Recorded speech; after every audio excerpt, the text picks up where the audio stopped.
2-3 वर्षाचा trading experience आहे, पण तरी अजून प्रॉफिटेबल नाही, तर हा व्हिडिओ फक्त तुमच्यासाठी. बिगिनर्स जे ट्रेडिंगसाठी येतायत मार्केटमध्ये, तर ते येताना ॲक्चुअली स्टार्टला 10,000 फंड्स असतो, 20,000 फंड्स असतो किंवा 50,000 फंड्स असतो. मार्केटमध्ये तेव्हा येतात, त्यांना हे माहीत नाहीये, की हे फंड्स किती दिवस टिकवून ठेवतील.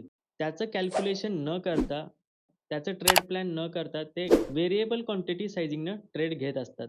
मग यामुळं काय होतात 4 ते 5 दिवस जास्तीत जास्त सर्व्हाईव्ह करू शकतात. त्यानंतर त्यांचं अकाउंट वॉश आउट होऊन जातं. त्यानंतर त्या फंड्स पुन्हा रिअरेंज करण्यासाठी 1 मंथ तरी लागतो. याने काय होतं त्या 1 मंथमध्ये त्यांच्याकडे फंड नसल्यामुळं ते इंटरेस्ट घेत नाहीत चार्ट बघण्यात. ही सगळ्यात मोठी मिस्टेक आहे. मग 1 मंथ नंतर जेव्हा त्यांच्याकडे फंड्स येतात, पुन्हा ते ट्रेडिंगमध्ये येतात. पुन्हा तेच 10,000 ते 20,000 रुपये फंड्स ॲड करायचे आणि तेच 4-5 दिवसांनी घालवून टाकायचे. असं कंटिन्यू त्यांच्याकडनं या मिस्टेक होत राहतात. इयर एंडला त्यांना असं कळतं 10,000 15,000 असे आपण फंड्स ॲड करून 3 ते 4 लाख रुपये, 2 ते 3 लाख रुपये असा लॉस केलेला आहे. जर तुम्ही ट्रेडिंगमध्ये येताय तर तुम्ही विचार करा, की या फंडनं आपण किती दिवस सर्व्हाईव्ह करू शकतो. तुम्हाला जर एक्सपिरियन्स घ्यायचा आहे ट्रेडिंगचा, तुम्हाला प्रॉफिटेबल व्हायचं असेल, तर तुम्ही मिनिमम 3 महिने तरी कंटिन्यू ट्रेडिंग करायला पाहिजे रिअल अकाउंटवरती. मग 3 महिने कंटिन्यू रिअल अकाउंटवरती ट्रेडिंग करताना तुम्हाला किती फंड्स पाहिजेत? तर समजा तुम्ही 50,000 फंड्स यूज करताय. 50,000 फंड्सवरती तुम्ही विचार करा,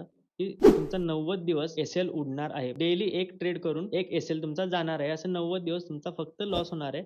असा विचार करून तुम्हाला किती क्वांटिटी साइझिंग घ्यावी लागेल, किती एस-एल ठेवावे लागेल, त्याचं रिस्क मॅनेजमेंट प्लॅन करा. यात काय होईल, तुम्ही जर 3 महिने कंटिन्यू मार्केटमध्ये जर सर्व्हाईव्ह केलं, वेगवेगळे चार्ट्स बघायला भेटतील, वेगवेगळे चार्ट पॅटर्न बघायला भेटतील, वेगवेगळे टाइपचे मार्केटचं बिहेवियर बघायला भेटेल, वेगवेगळे कॅन्डल्स दिसतील. प्रत्येक वेळी, प्रत्येक मंथ्समध्ये एक 4 ते 5 तरी मिनिमम न्यूज असतात. तर न्यूजचा कसा इम्पॅक्ट पडतोय, कोणत्या न्यूजमुळं हाय व्हॉलॅटिलिटी येते, हे सगळं तुम्हाला कधी कळेल? जेव्हा रिअल ट्रेड घेऊन सर्व्हाईव्ह कराल, तेव्हाच तुम्हाला कळेल. ते पण किती महिने? 3 महिने तरी सर्व्हाईव्ह करायला पाहिजे एक्सपिरियन्स घ्यायसाठी. तुम्ही 3 महिने मार्केटमध्ये सर्व्हाईव्ह करा, प्लॅन करा चांगला. एका स्ट्रॅटेजीवरती तुम्ही ट्रस्ट ठेवा आणि ती स्ट्रॅटेजी तुम्ही 3 महिने यूज करून बघा. 3 महिन्यानंतर 4थ्या महिनी तुम्हाला असं दिसून येईल, की अशा-अशा वेळी आपण इथे-इथे ट्रॅप झालेलो, आपण फसलेलो, आपला एस-एल गेलेला. तर का गेलेला? हे तुम्हाला माहीत असेल. कसा तुम्ही ट्रॅप होता, हे तुम्हाला कळेल. हे कधी कळेल?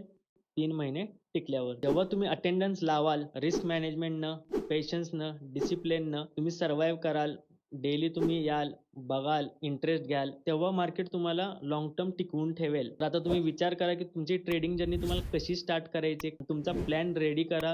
एक्सपिरियन्स घ्या 3 महिने कंटिन्यू ट्रेड करून. काय होतंय मला नंतर कळवा तुमचा एक्सपिरियन्स कसा आला? 4थ्या महिन्यात तुमच्यात काय-काय बदल झाले? किती इम्प्रूव्हमेंट होते? ते मला नक्कीच कळवा.